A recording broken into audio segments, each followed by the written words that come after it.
Now, let's talk about the mandatory voting bill as moved by the Speaker of the Federal House of Representatives, Honorable Tajuddin Abbas. When you look at this bill on the surface, it looks okay, that it will strengthen democracy and it will encourage the turnout of voters. But we have to also look at it in the context of who Nigerians are. What is our nature? Then government, has government done its best to encourage participation in voting for Nigerians to vote, turn out during elections? No.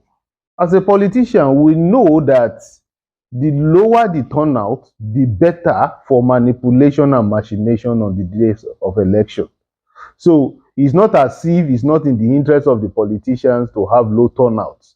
It's in the interest of the people to have good turnout during elections.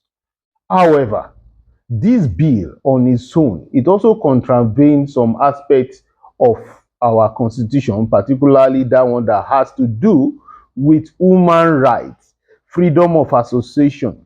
So if you're going to make it mandatory or compulsory for people to vote, then what has government done to make voting enticing for people to look up and look forward to that day of voting? At this present state that it is going, if the voting is devoid of inducement, financial inducement, then even the turnout will even be more terrible. Because if many of those who come out to vote presently, they only come out because of the financial inducement, particularly when you look at the last general election. Majority of Nigerians that participated in the last general election participated purposefully because of gratification, not because they want to vote for someone or they desire to vote for a particular person. Then you also look at the general attitude of Nigerians towards election. Nigerians don't come out to vote for who they want to win. They come out for those who they think will win. So that's why it is difficult for a third force or an unpopular party to win a general election in Nigeria. I'm talking general as in we're talking about the presidential elections specifically in this time. So you see that it's only the two major political parties that often win the election when it comes to the main general election, which is the presidential election in Nigeria, because the larger percentage of our people, they only vote for who they think will win, and they always believe is the big political parties, namely the PDP and the APC, that are strong enough that can win. So they vote for the party they think can win. So when you go to a tough party or you go to any new party, they don't think that they can win. In fact, some of them will tell you on the day of election that they will not let you win. Wọn ò lè jẹ́ kó o win. Tó bá win, wọn ò lè gbé fún ẹ. At least they will not let you win.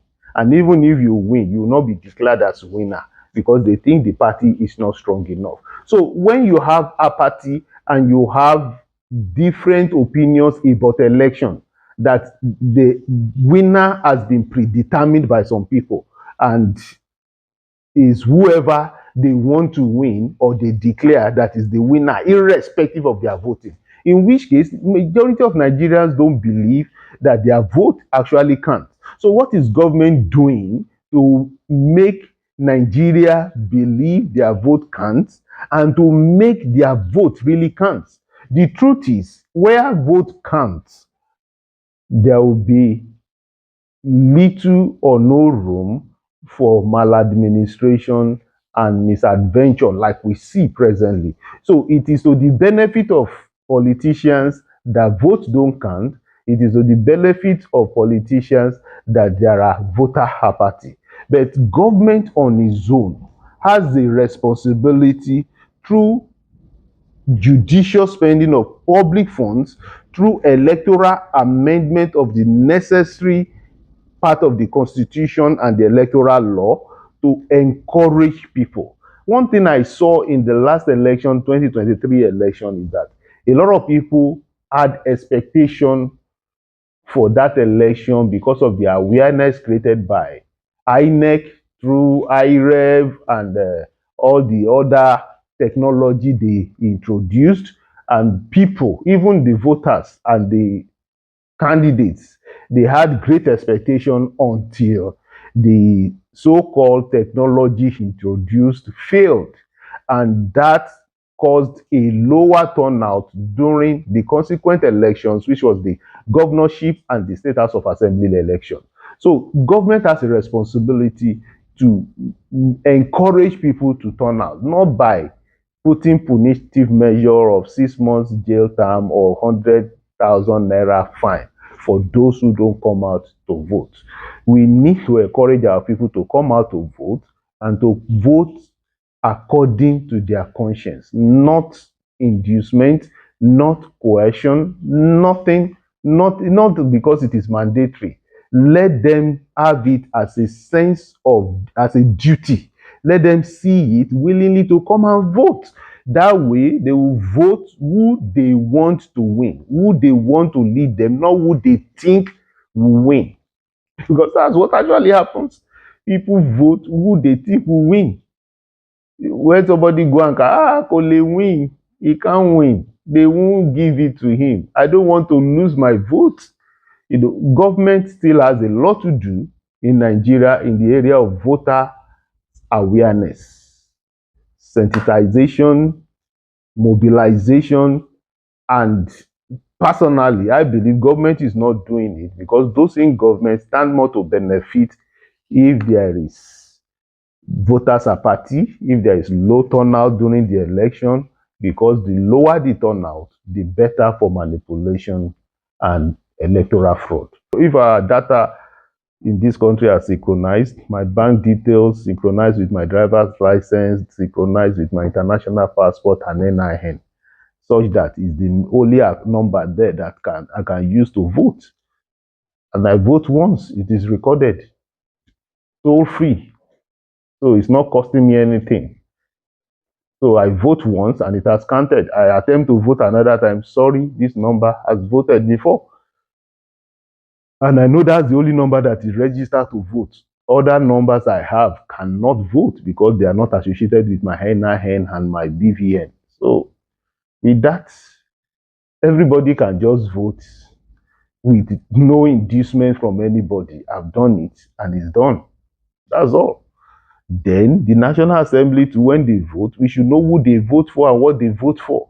All these developments will bring a kind of confidence from the people. It will build confidence in the people, and they will believe more in the system. But the present democracy as we practice it in Nigeria, and the kind of leadership that have so much impoverished the people, and you now want to make voting compulsory. The people you have to lock up will be so many, because you have to lock up millions of Nigerians for violating this particular law, because many are not going to vote. And I'm sorry, there is absolutely nothing government can go to do about it. So why legislate on a law that cannot be obeyed? That's my submission. Why legislate a law that cannot be obeyed? There are other responsibility of government that government is failing. Government has been failing in, and why not focus on those ones and leave the turnout on the day of election to people? That should be our reaction to our confidence in government and governance. Thank you. I remain Adeniyi Rotimi Johnson. I'll see you very soon.